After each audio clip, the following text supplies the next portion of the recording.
Good evening, ladies and gentlemen. Welcome to this Bright Blue event, which we're doing in partnership with NESTA and Mumsnet. We've got an intimate audience, but that will make it a better quality discussion. So thank you for joining us. For those of you who don't know Bright Blue, we're an independent think tank for liberal conservatism.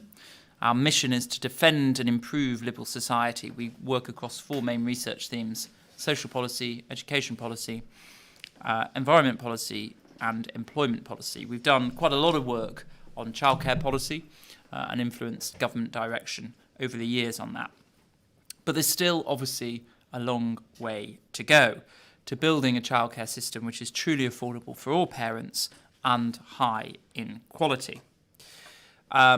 There are people who are watching the live stream, which makes this audience even bigger. Hello. And if you want to interact with this session, then you can ask questions through Slido, which is just below your video. Please tell us who you are and where you're from when you ask the question.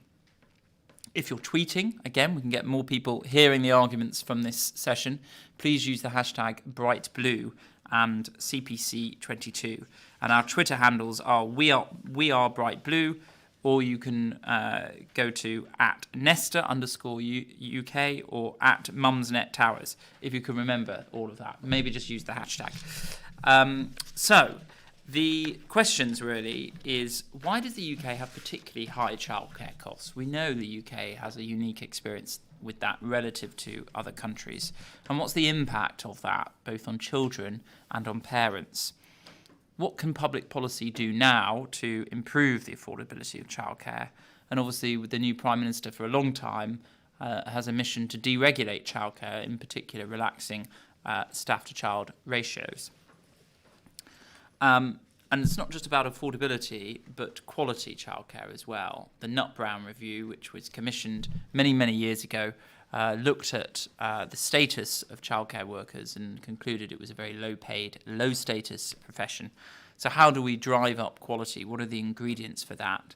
Not only to give parents confidence, but to improve the long-term educational outcomes of children, because there's lots of evidence which suggests that if you act early and give children enriching experiences, that can have long-lasting benefits. It's not only about what the state can do, but also what employers can do as well. So hopefully we'll come up with some interesting ideas this evening.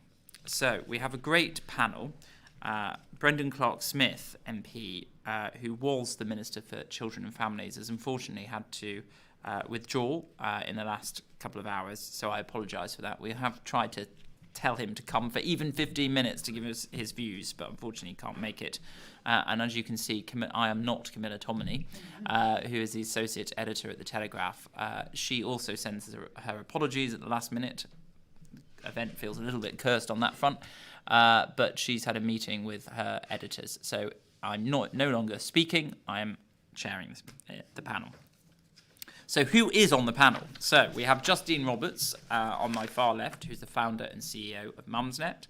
On my near left, we have Rachel Carrell, who's the CEO of KoruKids. On my near right, we have Ravi Gurumurthy, who's the CEO of NESTA. And then Professor Sylva, who is Professor of Educational Psychology at the University of Oxford and very influential on UK childcare research and policy. So they're going to speak for 5 minutes, and then we're going to get questions and contributions from you on the floor, and also at home. So perhaps I could start with Kathy. Okay. Squaring the circle of affordability and quality. I have 5 minutes, so I'm going to make 5 points, 1 point a minute. So first is, what does high quality childcare look like? And we know that the most significant influences on development are relationships with caregivers, parents, with staff, and then in order to form secure attachments, children have to have reliable, sensitive caregiving. I'm really sorry that Andrea's not here, because she's very, very keen on attachment and the first couple years of life. And this is Andrea Letson. Yes, Andrea Letson. So attachment is really important in the beginning. After that, of course, you need a challenging pedagogy with children. Don't kind of coddle them too much, challenge them. And also children need safe places, good hygiene, but above all, and this will be a topic for discussion, they need adequate staff so the staff will get to know them individually. You have to be really sensitive to young children, especially children under 3. You have to know their signals. You have to understand what they're telling you. So, okay, first point, what does high-quality childcare look like? Really sensitive caregivers, reliable, and enough of them to really know each child individually. Okay, why does high quality matter? There have been several studies. I have led some of probably the biggest studies in this country showing that high quality led. We have children now up to the age of 18 in our studies, and children who had been to high-quality care, no matter what their social background, are better, controlling for background, are better in all kinds of outcomes, social outcomes as well as academic outcomes. So we know this. Okay. Do ratios matter? Ratios have a weaker effect on children's development than quality. They're still important. If you control for sector, the fewer children a staff member has, the higher the quality in the setting.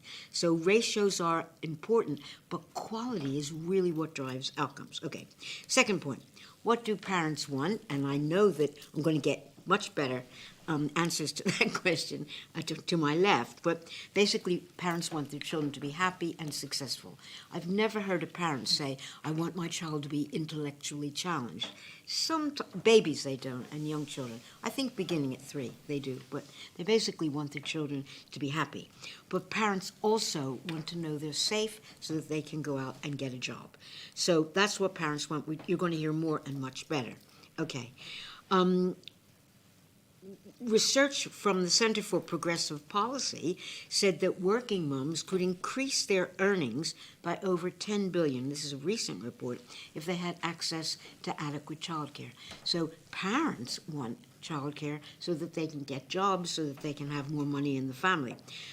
But a New Statesman survey, just June 22, found that 70% of a rather big sample said that the childcare costs were the reason that many mothers were staying at home. So how do we square the circle of quality and affordability? Okay, third point, what is the impact of expensive childcare? We're living in a country where we have very low unemployment. It's about 3.8 last time I looked. We have high vacancies, which are about 1.3 million. So we really have a problem. There are lots of parents, especially mothers, but not always, who are not in work because they consider childcare to be too expensive. We have another problem. If they do have the money, we don't have enough centers that are open because centers are closing. Ofsted report 2022 found a 65% increase in closures between April and July this year. The sector is in crisis. So parents cannot afford it, but centers cannot keep on going, obviously the private sector. Okay, staff are leaving the profession for higher paying jobs. A manager told The Guardian, I'm working 55 hours a week to cover staffing shortfall. Aldi are advertising jobs in my neighborhood at £10.40 an hour. And the number of children with SEND in my nursery is rising. It's impossible for me to recruit staff. Okay, fourth point. Why does the UK have particularly high childcare costs? If you look at the OECD data, it's very, very clear. Our government does less to support the childcare and early education sector than comparable countries. Now, I'm not going to talk about Sweden and Norway because all conservatives get bored when I talk about the Scandinavian countries, but I'm going to talk about France and Germany. France, for example, per child, as OECD, spends £8,400 per child. We spend $3,600. So although in our country, we reckon that childcare can be up to 20% of a parent's salary. In France, it's only 10% of a parent's salary. But of course, the state is picking up a lot. The countries that are like us at the low cost are Hungary, Latvia, Slovenia, Estonia, and Lithuania.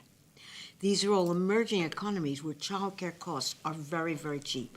So we're spending what Lithuania is spending. We're not spending what France and Germany are spending. I'm not going to talk about Scandinavia. Okay, fifth final point. What regulation reform would enable innovative and more cost-effective childcare? Okay. A lot of people want to change the ratios in the toddler room, which are currently 1:4 in England, 1:5 in Scotland. Everybody knows this.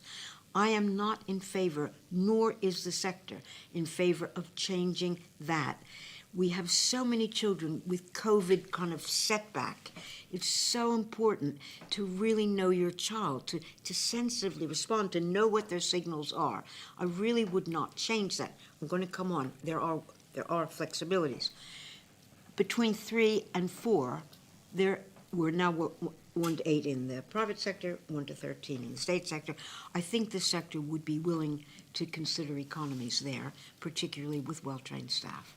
So that's what I think. Okay. Changing ratios is not aligned with the early years foundation stage reform, 2021, which was to make more time for staff to spend with children. If you have more children under your care, you don't have more time to spend with individual children. So I think we have to raise the funding rate. Here's another quote from a manager. Every time the minimum wage goes up, so do our outgoings, because government funding doesn't match this wage increase, okay? So we could place childcare on the shortage occupation list, so we would be able to get workers from Portugal and Spain who still want to come here. And I'm going to end with how we can square the circle. I don't think we can square the circle without more funding. But we can make childcare a little bit cheaper, and that will be being flexible with ratios. So, for example, ratios can be more guidelines and not set in stone. If I'm running a nursery and I have 5 2-year-olds and they come between 8 and 9, sometime they come in between 8 and 9, I have to have 2 staff for them because the ratio for those children is 1:4. Most of those children don't arrive to 8:45, and I have 2 staff I'm paying. So there are times of day when we can be flexible. We have children who are coming up to be 3, 34 months, 33 months, quite capable. Put them in the preschool room if they're ready and let them have another ratio. So I am very much in favor of having ratios as guidelines for development, being more flexible, and I'm sure that Ofsted would be more flexible too. So can we square the circle? No, not without funding. End. Thank you, Kathy.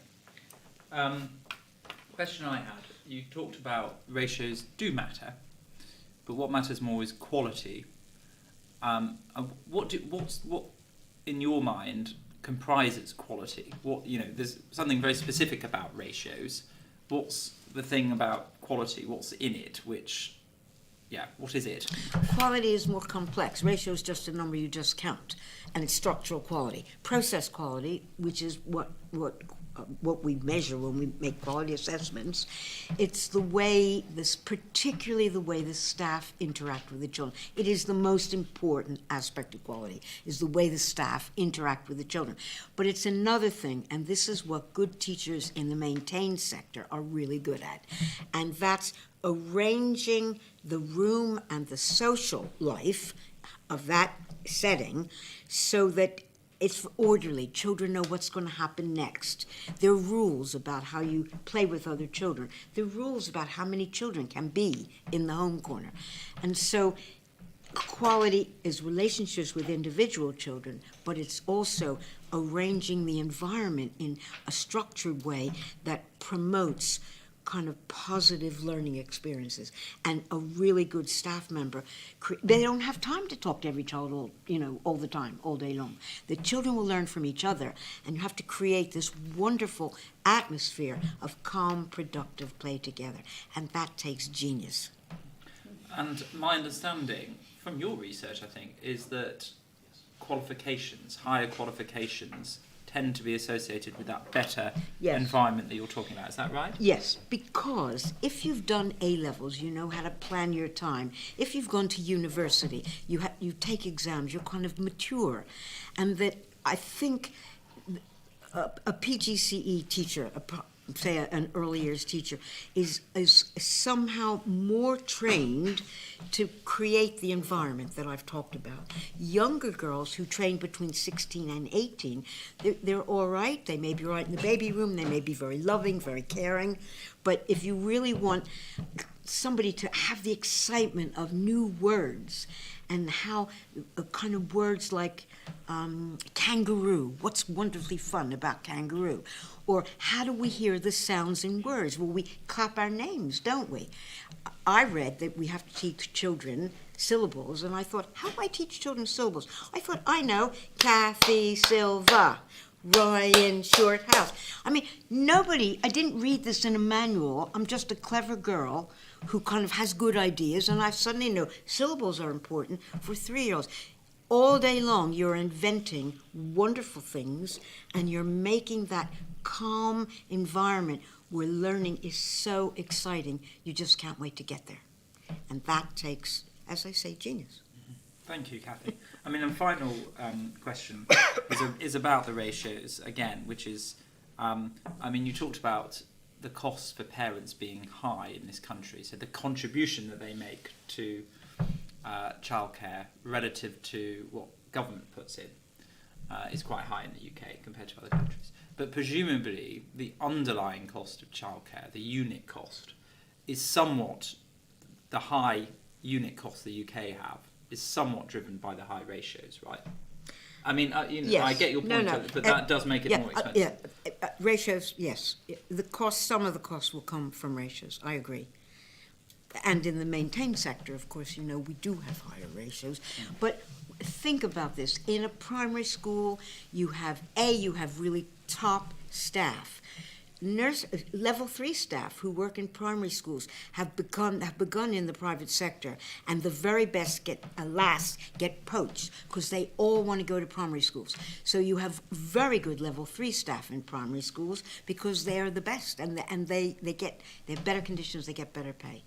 So, I mean, primary schools, and if something happens, you have an accident, you have a school secretary, you have other teachers, you have teaching assistants who can be brought in. The primary school, it is easier to have these high ratios. If you're a small childcare center, what do you do if you have an accident? You don't have everything that's supporting you that you have in the primary school. Okay, thank you, Kathy. Rachel, over to you. Thank you very much. That's fascinating. So when I think about childcare, I like to use the word infrastructure. And I think we should think of childcare with that word. I think it is as important as roads and pipes and trains and things like that. But we don't often think of it like that. I think it's a very neglected area. It's very overlooked, even though it's huge and vital underpinning for the whole economy. And sadly, as Kathy mentioned, the sector's in crisis. It's a crumbling infrastructure. So nurseries are going down like flies, as she said, hit by energy bills, minimum wage increases, all these kind of things. But the real crown jewels, and the thing that I'm going to talk about a lot, is childminders. I think it's the crown jewels of the British system. And I think in a sector which is generally neglected, childminders are particularly neglected within that sector. And what I want to argue is that they are also some of the best bits of the sector. And by the way, it's what I chose for my own children, so I've very much walked this walk. So, firstly, childminders are the most affordable form of childcare. They cost on average 14% less than nurseries. That's from KoruKids Childcare Survey in 2021. They follow the EYFS, which is the same curriculum as nurseries. And they're also really good for kids. I loved everything. I wanted to hear more about all of the research. There's a lot of research showing that children whose early years experiences with childminders often outperform those from nurseries, and a lot of it ties into some of the things that Kathy was saying. So, for example, there are large N studies, many in the UK, some no doubt led by Kathy, I don't know, but some in Ireland and other countries as well, showing things like there's higher levels of safety in childminder settings than nurseries, higher levels of adult-child stimulating activities, could be related to language and reasoning.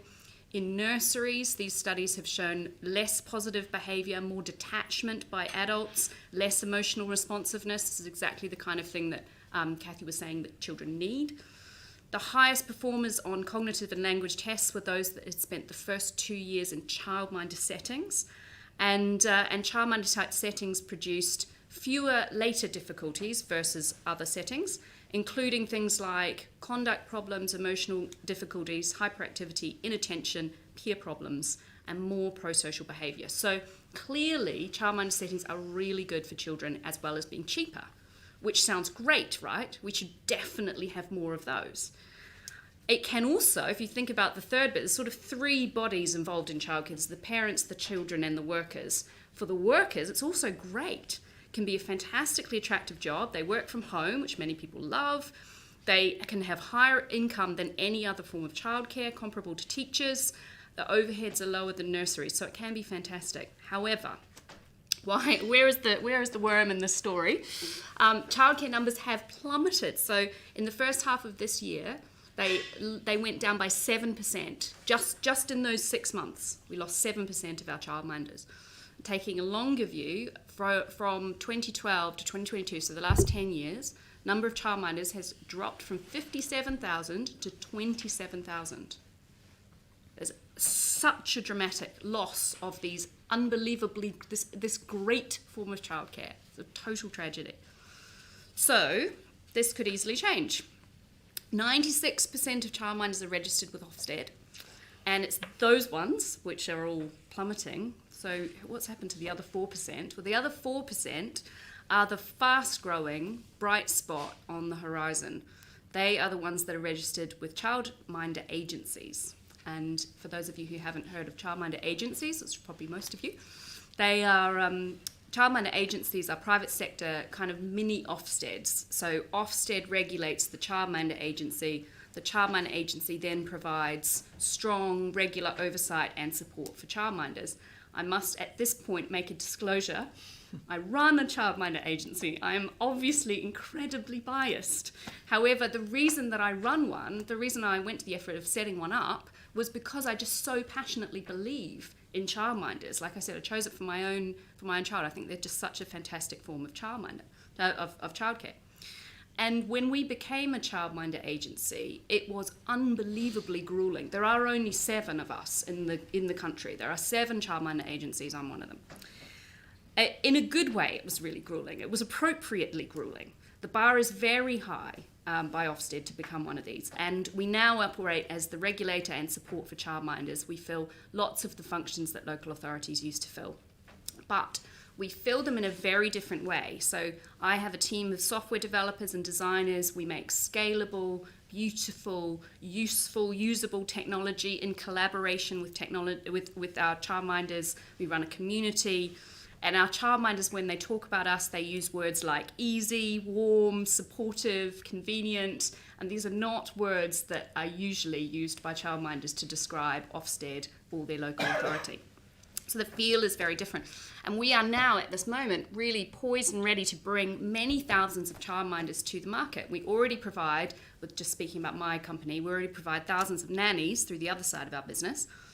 And we together with the other childminder agencies in the market, we have figured out that we think we can provide 15,000 new childminders over the next 12 months.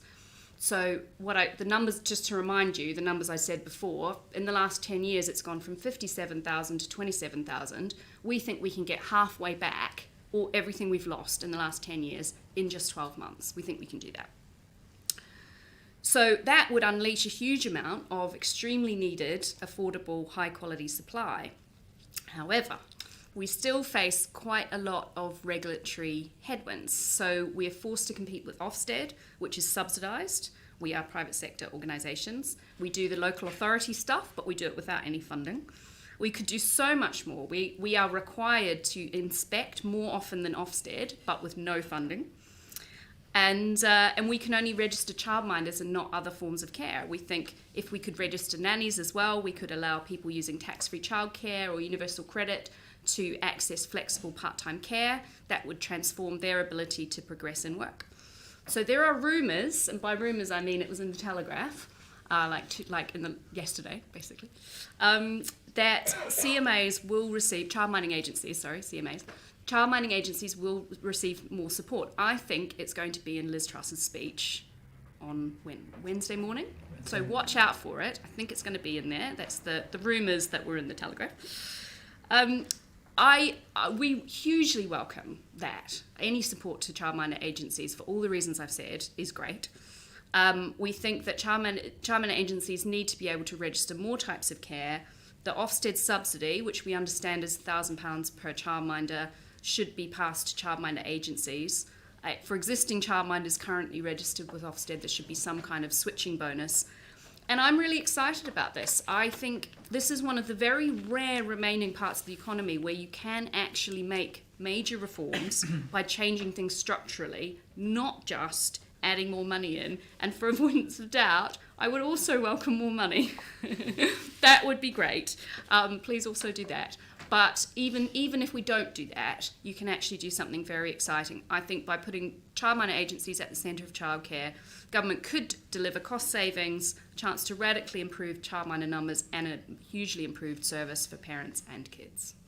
Thank you, Rachel, and bringing a sort of innovative perspective there and an innovative model. You made me feel quite guilty that my two young boys are in nursery rather than going childminding. But I'm interested in this childminder agency idea, how different it is from childminding networks, which was that not a thing some years ago, decades ago, that a lot of childminders came together under childminder networks, which are often run by the LA local authorities.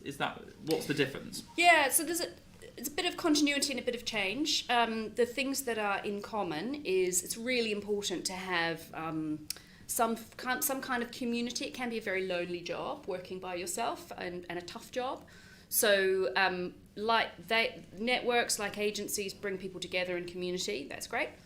The regulation side of things is quite different. So all those people were still registered directly in the network with Ofsted. So there wasn't that kind of unleashing of funding, support, much simpler form of registration, all that stuff. And then the other thing that's changed is that the local authority funding to do this has just disappeared. You know, you can trace that back to basically the Iceland crisis, when local authorities lost a lot of money and simultaneously a lot of central government funding. Those twin forces forced the local authorities to get rid of a lot of stuff they did, and unfortunately support to childminders was one of the things that went. Okay, so your model is really about reducing the bureaucratic burden on childminders.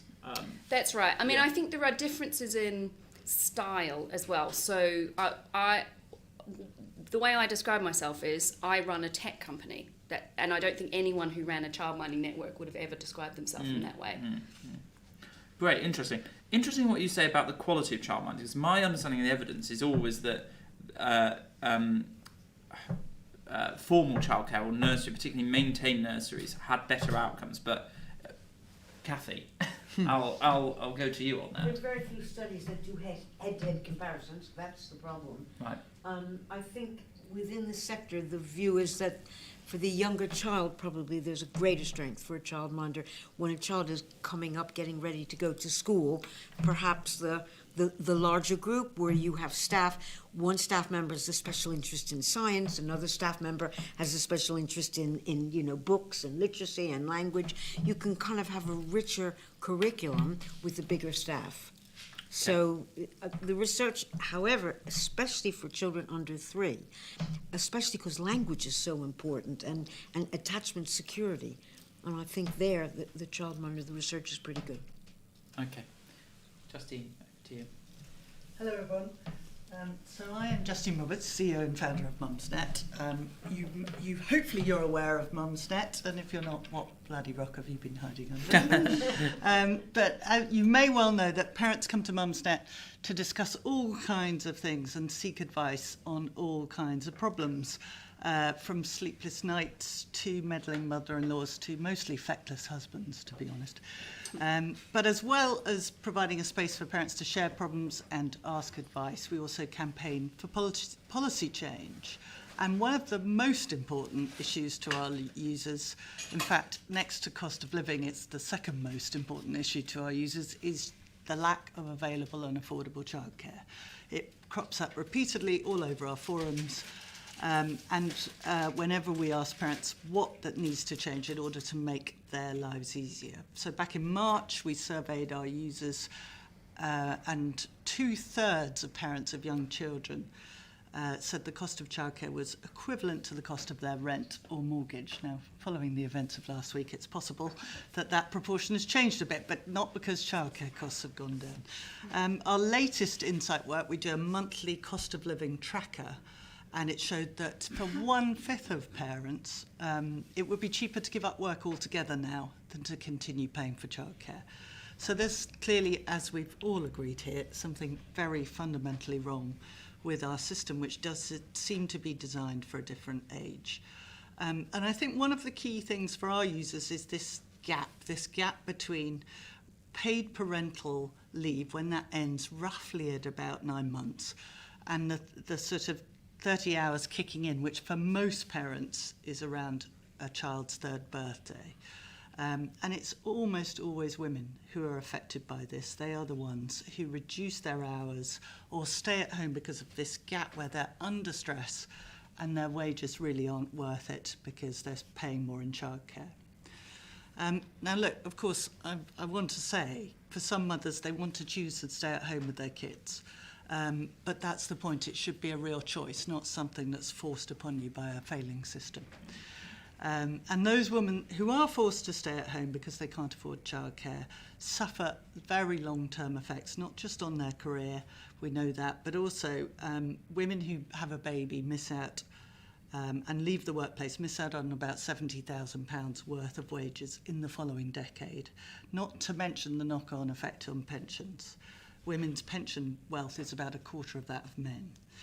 And then there's the sort of missing millions from the workforce. We've been doing a bit of work on that, but the over 50s are the biggest sort of part of that missing million that we've been hearing a lot about. And much of that is around childcare too. They're stepping in to help children who really can't afford the cost of childcare. So there are kind of big structural economic reasons to get this right. And I agree with Rachel, this should be viewed as infrastructure. And there are far-reaching consequences for the state as well as for individuals. So over the last 12 months, there seems to have been a sort of increasing realisation across the political spectrum of just how badly this system is failing all of us. But as yet, I think the solutions proposed are nowhere near ambitious enough. Now, we may hear something about childminders tomorrow. Hopefully you'll say they do. But the plan to relax ratios and Labour's sort of first step with breakfast clubs are nowhere near enough to match the scale of the problem. So it should be treated as infrastructure. But let's face it, and I agree with Kathy, you can't do that without quite a lot of money. We don't spend enough, and we have to put more funding in. Now, we all know in this backdrop of soon-to-be-announced spending cuts, the government borrowing is at a massive high, and there aren't any easy choices out there. So in the spirit of pragmatism, with it on the table, that I think we have to spend a lot more. In the short term, we've been investigating something that might address this particular issue of women leaving the workplace during this gap when they're really struggling and actually they are paying more in childcare than they're earning in salaries.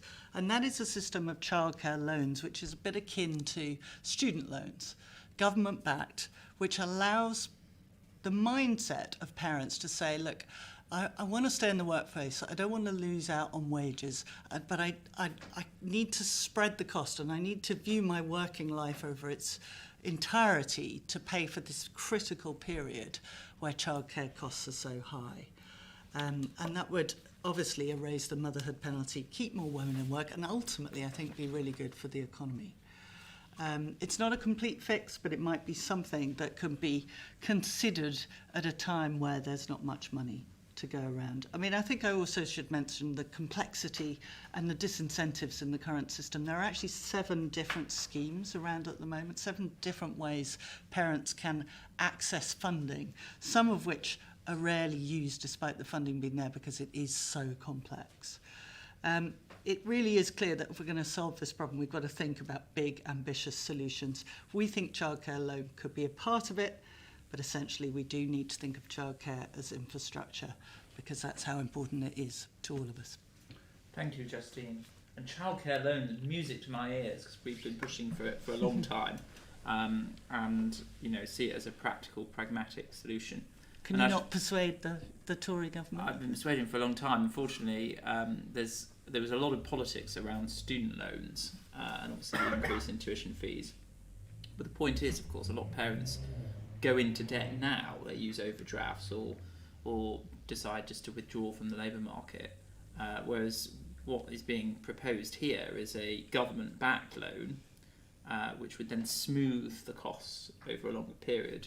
And obviously it would be income contingent, so you would repay it only when you earn a certain amount. And that would make childcare affordable to everybody overnight. Everyone would then be able to afford childcare with these loans and then smooth the costs over a longer period. I think it's a fantastic solution, and it would also increase the flow of money going into the childcare sector in the way that Kathy was describing and was saying was desperately needed. So yes, more people can get behind that. I think that would be brilliant. You mentioned, Justine, just a question from me, you mentioned about the gap between the end of maternity leave and when the free entitlement kicks in, which for most parents is when their child is 3, for some it's at the age of 2.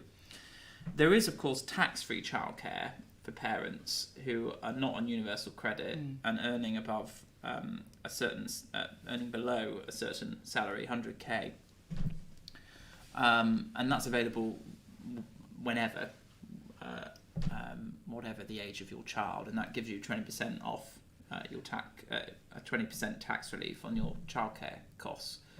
But the take-up of that is extraordinarily low, isn't it? Which is surprising, considering people are so struggling with their childcare costs. What's going on there, do you think? Well, I mean, that's a good question. There are apparently a million eligible families that don't take up that money. Some of it is because it's hidden away. I mean, I asked, various different senior ministers and, in fact, our ex-leader to embed the sort of mechanism to whereby you can apply for that in websites like ours, because at the moment it's in somewhere called Childcare Choices. It's not really well, I mean, we're a tech company, so it's not very well optimised for search, and it's quite complicated, the messaging in it. So that's why I mentioned complexity in the system. I mean, some of it is just really hard to negotiate, and it's not well advertised enough. So, they just need to promote it. So there's an informational sort of constraint, actually. I mean, that sounds a great idea, embedding it in your website and in other types of organisations. Why did they not go for that? Well, when I mean, the civil servants apparently said that would show some kind of bias. Right. But I mean, it's just crazy nonsense, put it everywhere and let everyone download it themselves or make an API. I mean, I think it's a tech constraint, really. Yeah. And presumably childcare settings could advertise it if they have the information as well. I mean, my nursery does advertise that, but I'm not I mean, sure it's still quite complex. For certain people, it would be, it's hard to fill in. It's hard to negotiate. They're busy people. There's so many forms. It's really quite complicated. Can I comment on this one? Yes, of course. Yeah, so we were involved in an HMRC project to simplify the tax-free childcare system. And it was really promising, but then unfortunately COVID happened and everyone got sucked into working on furlough instead. So the government should definitely just restart that program, because the vision of that, which was involved, nurseries were represented, we were there was a range of different people in the room, it was really good, and NSNI were there, everyone was on board and doing it. And the vision was they were going to allow, they're basically going to make the software connection essentially so that we could plug in directly, and it would be much, much, much more simplified for parents to access it. So it's just a matter of focus, really, and getting that project restarted. I think that there's another component too, which is there are settings out there which are not eligible for those subsidies because they're not Ofsted registered. This was one of the recommendations in a very good policy exchange paper about childcare, where they recommended that the number of settings eligible be extended beyond the Ofsted registered ones. Just to give you an example, we have about almost 10,000 nannies on our books who tend to do, let's say, around 10 hours to 15 hours a week of care only in term time. it doesn't make economic sense for those people to become individually Ofsted registered. Becoming Ofsted registered as a nanny costs roughly about £500 once you fulfil all the requirements. So it just doesn't make sense for the parent to pay that, doesn't make sense for them to pay it for their part-time job. These are often kind of 19-year-olds looking after a 7-year-old. They're just not going to become Ofsted registered. But we, as a childminder agency, are Ofsted registered. So we can be the umbrella agency, take them under our wing. We can do all the regulatory checks that we always do anyway for other parts of our business. So I think that's just one example of where a bit of flexibility and moving around the regulations, I think, could go a long way. Great, thank you. I mean, Kathy, what do you think about that? Because obviously sometimes Ofsted is seen as a sort of, an important safeguard for quality, an important, assurance of that. But obviously what Rachel's talking about would bring more innovation and more choice. Do you think there's a problem there? Ofsted, yeah. You wouldn't really have the guarantee that this nanny was, delivering the curriculum and met all the requirements. That's the problem, isn't it? Well, nannies aren't required to deliver the curriculum. So Ofsted currently registered nannies, but there isn't any form of quality control in the way that Ofsted currently registers them. It's solely based on, their criminal background check. They have to have insurance. There's certain requirements. So safety and security, but not the curriculum at all. They don't deliver the I didn't know this. It's new to me, Ron. I didn't know. Great. Ravi, over to you. Hi everyone, I'm Ravi Gurumurthy. I'm the Chief Executive of NESTA, and we design and test solutions to big societal challenges, one of which is around early years and how we narrow the gap between children on free school meals and the average achievement at age 5. So how do we get everyone to be ready for school? And one of the sort of thought experiments we had going into this conversation was what would it take to make childcare free for everybody? So let's imagine that instead of entitlements at age 3 and 4 and partial entitlements at 2, we rolled that right down to after people take parental leave. What happens if we extended the school day, breakfast clubs and after school entitlements? And the cost, we haven't got the exact costing, but you're talking about sort of 15 to 20 billion pounds. So a huge amount of money, and obviously less than the tax cuts that have been announced in the last week, but a huge amount of money nevertheless. And I think one of the questions that we don't know the answer to is what would be the scale of the benefits to parents, children and society from doing that? But they could be significant. So if you think about the things we've talked about already, the number of people who are out of the labour market and as a result putting pressure on inflation due to a tight labour market, or productivity because useless men are in elevated jobs rather than many women are outside of the labour market, or the fact that child poverty and low incomes afflict many families because people are not entering the workplace. All of those are significant factors and a whole host of other social problems. So there are major, I think, reasons and benefits to invest heavily in childcare. The question I think I would ask myself about this is, if you had 10, 15, 20 billion pounds just on early years, would you put it into a universal entitlement where, middle class rich families will benefit, or would you actually target it on tackling child poverty, on improving the home learning environment, which in Kathy's research also suggests a very big impact on people's life chances. So, but I think it is worth really asking ourselves, if, even from a purely economic standpoint, do we think that the kind of tax cuts we've just seen will have a bigger impact on productivity, labour market participation, or do we think putting in place a proper infrastructure for childcare? And I think that's something that we should be answering empirically rather than based on just values, which is what we're probably only able to do right now. I think we're obviously not in that world right now. If we were to be, I think it would require incremental steps. You'd have to have a government that said, over a 5-10 year period, we want to get to this place and we'll start moving those entitlements. But I think we're in a sort of more cautious and minimalist world. So what can be done right now? I think there are a few things. One, I should declare that NESTA, what we do is we do a bunch of experiments. We also invest in ventures and build our own ventures, and we try and influence policy. And one of the organisations we've backed is KoruKids, so very interested in Rachel's work. And I do think one of the advantages of what Rachel's talked about is the workforce dimension. So as Kathy said, this is all about relationships. relationships between parents and children, caregivers, childminders and so on. And having the kind of support that you can give as an agency, as opposed to leaving childminders basically alone, I think is a big potential advantage. And I know that if you think about how continuous professional development works in the health service or in education, there's a lot that we could learn from other professions that really do professional development well and apply that to childminding. And that's something I think that could massively increase the quality, not just the quantity of workers. I think the second aspect is immigration. I think maybe Cathy, you touched on this, but we've had a catastrophic loss of capacity in the sector right now. I've been on the receiving end of it, having had a childminder gazumped with a rather large pay increase, and we should be doing more on trying to tackle the supply of childcare. Partly that can come through the sort of things Rachel was talking about, but we should also be looking at immigration and how we can get people from different parts of the world. I think the third thing I'd mention is just this take-up of entitlements. There's already extensive entitlements to free childcare for 3 and 4-year-olds, means-tested childcare for 2-year-olds, tax-free childcare, as we've mentioned. What can we do to massively increase the take-up rates? Because they are surprisingly low.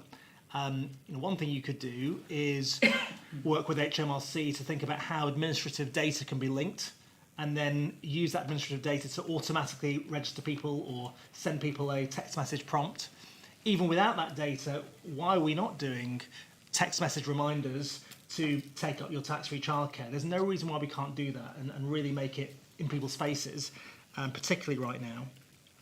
I think the third thing I'd mention is just the degree of outreach that existing centres, nurseries, family hubs where they come on board do to families and communities. So we've talked a lot about childcare as a route to helping people into work, but childcare is also about child development, and if it's going to achieve those objectives, which is the thing that we at NESTA are trying to focus on, then it has to be about shifting parenting in the home learning environment. That was a big focus of Sure Start. It's a focus of family hubs, and I hope we can do that with gusto rather than just thinking about this as purely as an economic dimension. And that gets into sort of the false choices. I think if you go down the route of, well, let's lower quality or lower ratios, or increase ratios, you may make some marginal differences on affordability, but it won't be huge. I do worry that it will be at the cost of quality and therefore children and child development. What I would just to say in closing, I think some of the arguments that you've made on financing and how you can have a more flexible childcare loan are really interesting. They've got massive challenges politically and also in terms of how it goes down with people, because people don't like to be in debt. But I think it's worth testing. Is there a way of conveying a flexible financial arrangement to people in a way that doesn't make people too fearful? Interestingly, I think taxes might be less fearful than loans, even though they're politically even more toxic than student loans. But you could imagine essentially a capped childcare tax, which I think is essentially what you're talking about, but framing it as a tax as opposed to a loan, because it might be less off-putting to the end consumer, even though it's probably even more toxic to every political party. Yeah, I mean, it's interesting because the student loan system is obviously, I mean, the IFS have said it's a graduate tax. Yeah, and obviously if you're on higher earnings, then you might get a higher interest charge, which means that you pay more, and that protects people on lower earnings who may not go over the income threshold. So but I get the framing is important. Question for me, Ravi, is around progression in childcare. So a lot of nurseries will say, particularly at the moment, we're really struggling to not only get staff but keep staff, and that's because maybe a supermarket down the road is not as exhausting and demanding, maybe pays a little bit better, and there just doesn't seem to be the progression routes within nursery that there are in other public services or in other educational settings. And so just thinking about, there seems a big gap from childcare or nursery owner to nursery staff, and how do you sort of, show clear progression, I think, for some of the people in it?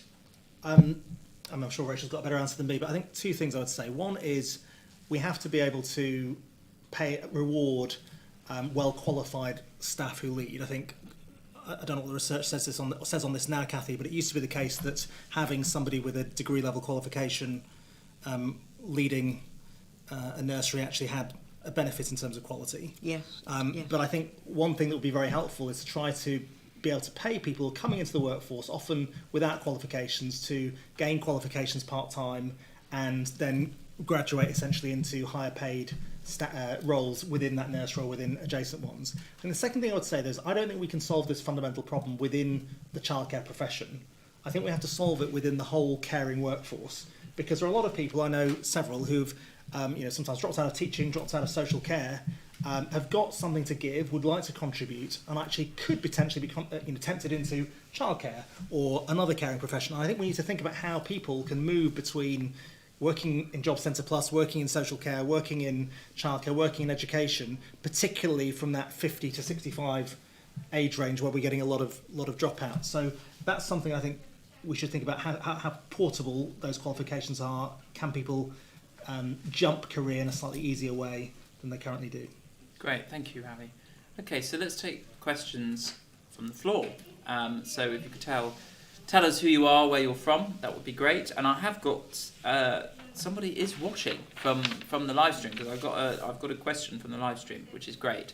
But we'll start with this gentleman here. If you could wait for the microphone, that would be great. So it's picked up on the live stream.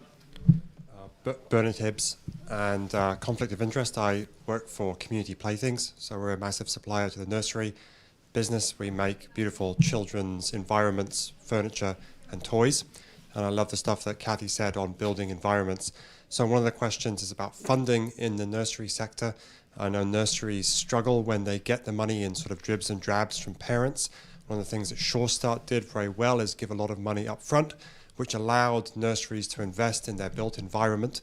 And so that's one of the, I'd like to hear the panel's views on that. The other thing is, I love what you said, Kathy, on flexibility of ratios.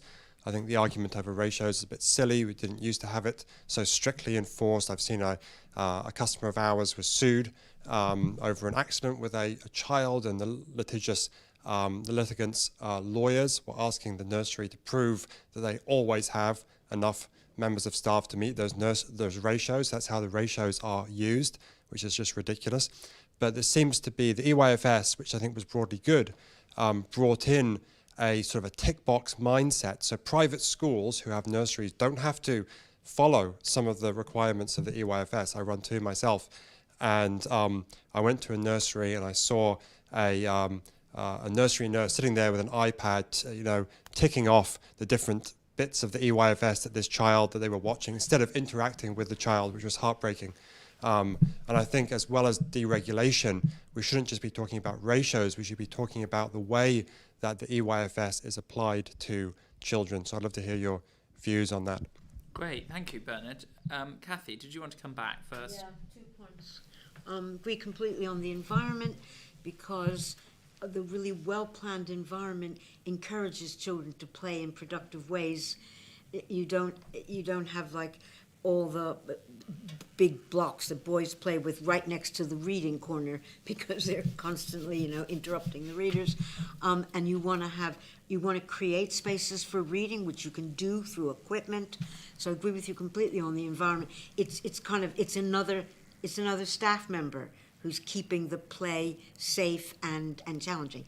I guess ratios in the 2021 reform of the EYFS changed the kind of really heaviness about record keeping, and that the goal, and Ofsted is very much where, when they do inspection, the goal is not that every child has every single tick against their name for every little skill that they've acquired.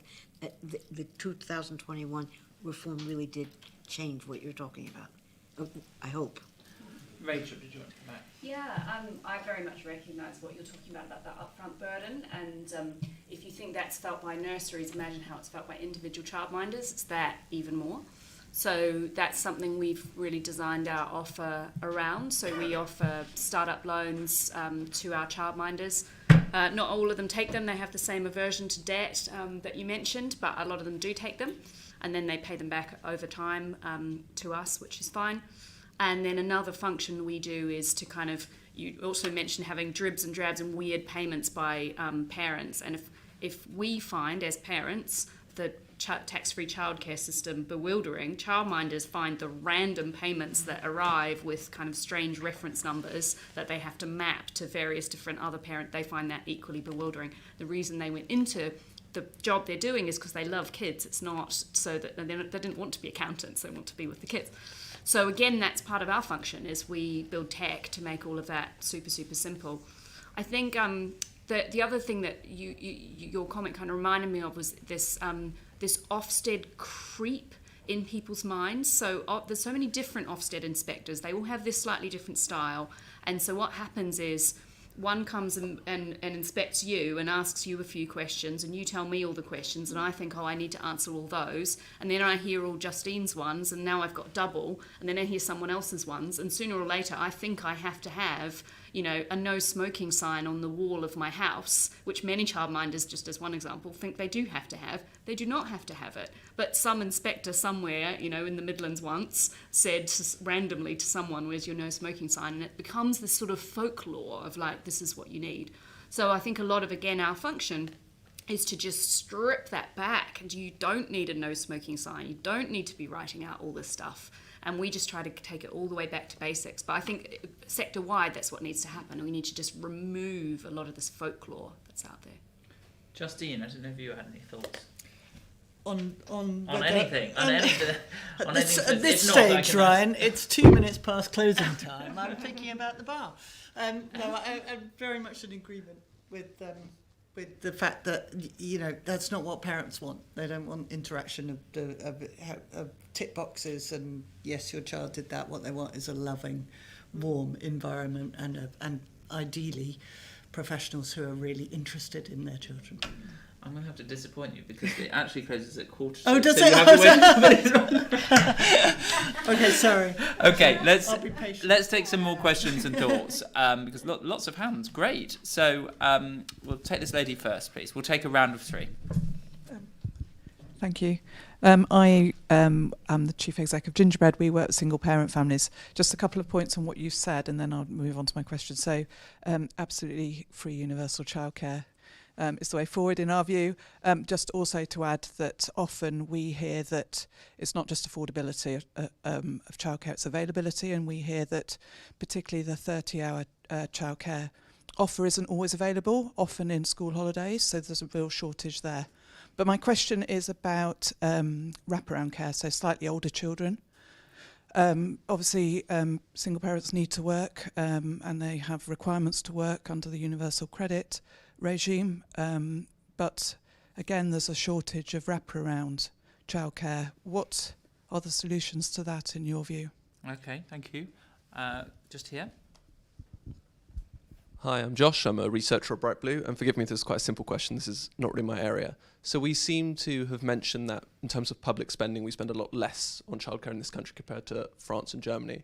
And forgive me for asking the obvious, what is the main barrier to, besides having no money, the government spending more per child? Is it a lack of political will? Has there not been, a great champion for childcare within government? What is the main barrier that's stopping the government really taking this issue and sort of investing in it? Yeah, very good question. And then behind.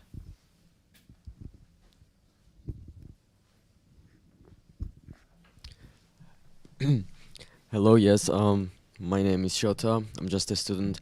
I was interested in that some of the ideas for solutions that was mentioned by the panel are such as the introducing some sort of loan system. They are harder to implement, in my opinion, because of all the levels of bureaucracies that have to be accepted, that have to accept it and be passed into. So what are some more simpler practices, if not solutions, that can be implemented to ease the stress on the industry? Great, thank you.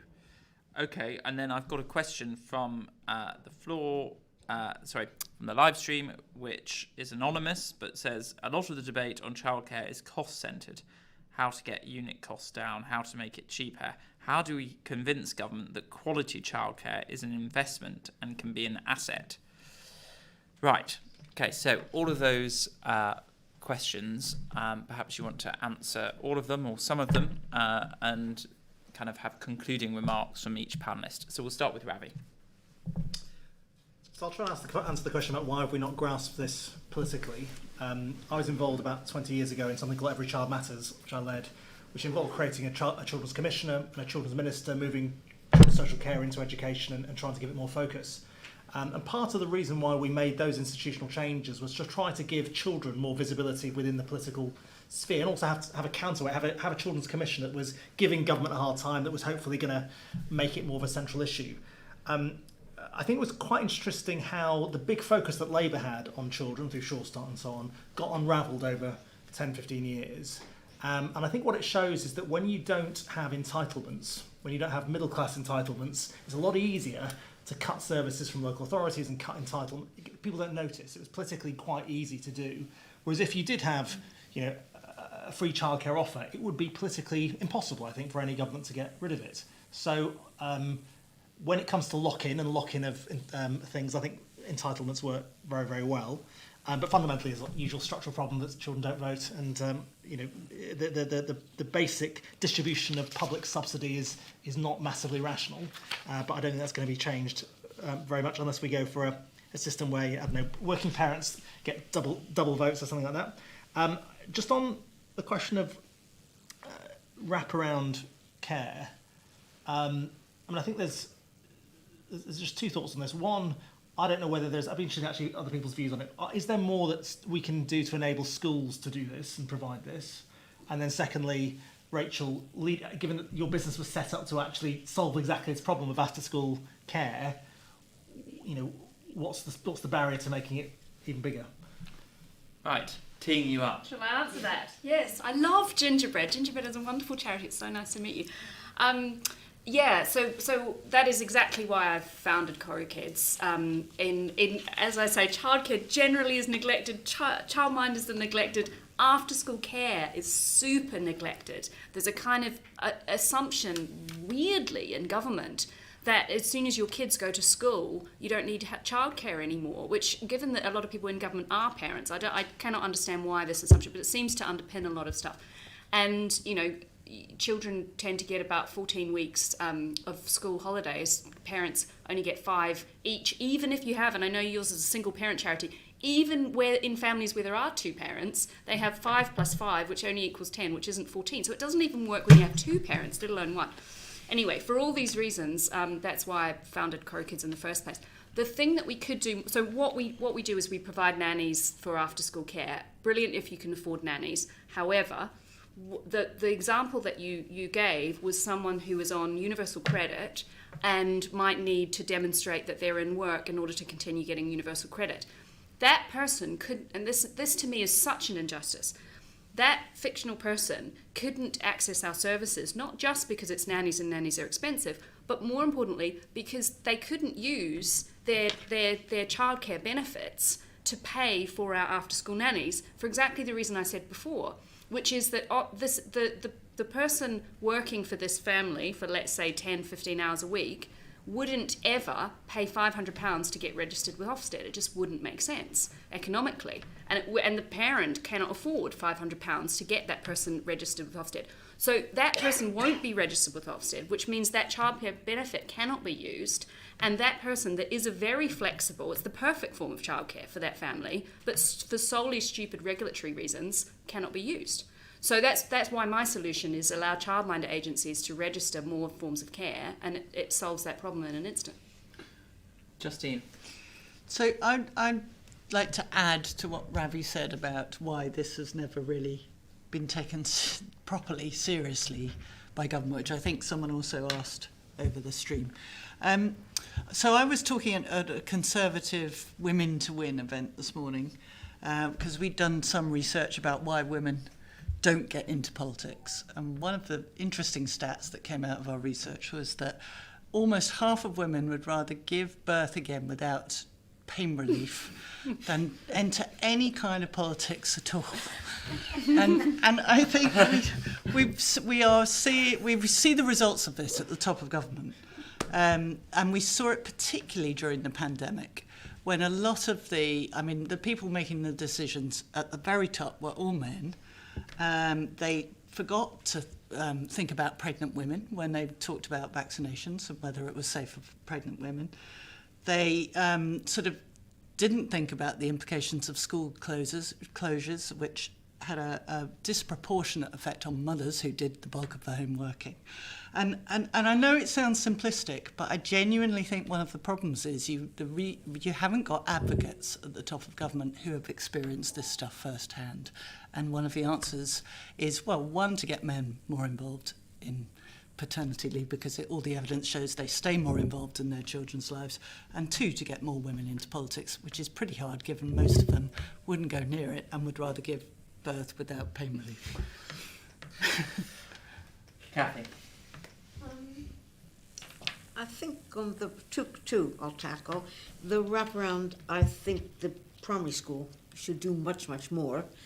And this it's not beyond the wit of a head teacher. They're very well paid in this country compared to many other countries. Our head teachers are really paid all right. And academy chains, they make fortunes, don't they? So, I mean, these very clever people should be spending their time not just making glossy brochures, but they should be spending their time figuring out the wraparound. On the childminders, I've always thought, actually, Rachel, that one of the best ways for a child would be to have a half day in a center, which is fun. It's like an American summer camp. You can have, science specialists and all that, and then have the other half day in a domestic, where you go to the chemist and you go to the park. And I think I'd love to see blended care. And I'd like to see more of it, but I just want to give you a lovely example. I saw a childminder who had 2 children with a pushchair, and a policeman had stopped the car and had got the driver out. And of course the childminder was watching too, and the 2 little children were absolutely fascinated. And they went, and she was explaining, well, the policeman is now going to his phone. He's going to find out whether this person has some kind of a record. And then she went to look in the boot. She said, maybe he thinks that, it was just the most wonderful. Any QTS teacher would not have been, it was just brilliant. And I thought, there's so many episodes in going about your daily life that you can be stretching children's minds. And they don't have to be in the same center for 9 hours. How awful. I want children to be out roaming around the neighborhood. So I'm completely in favor, but I would prefer blended care, especially over 2, so that they have some of the group experience. And why we don't have political will, something else I think is interesting. We spend on average, under 5, 3,600 per kid, and in primary school we spend 11,000 per kid. In France, they spend 8,400 for preschool children, and they spend 8,300 for primary school. So other countries, Germany and France, they are really thinking of it as an educational time. It's not something that we do for parents, some personal thing that families can do. It's kind of an entitlement. It's part of the educational system. And they spend as much money on children under 3. And I don't see under 5. I think we should really be making this argument about spend. Great, thank you, Kathy. My own personal view is that over time it should be compulsory to do the free entitlement, and the school starting age, although it's not school, but compulsory education should be lowered if the benefit from participating in it is so convincing. But obviously, got a long way to go politically before we get to that. Very important, interesting discussion. Thank you for joining us. It is probably one of the most important areas, and the government is talking about growth. And actually, if it wants growth in the long term, it needs, very educated people to drive that. And to really get that, you need to start as young as possible.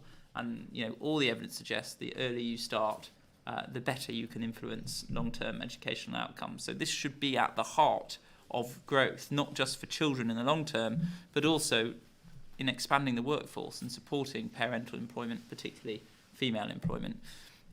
So thank you for joining. Thank you to NESTA and Mumsnet to partnering with us on this topic.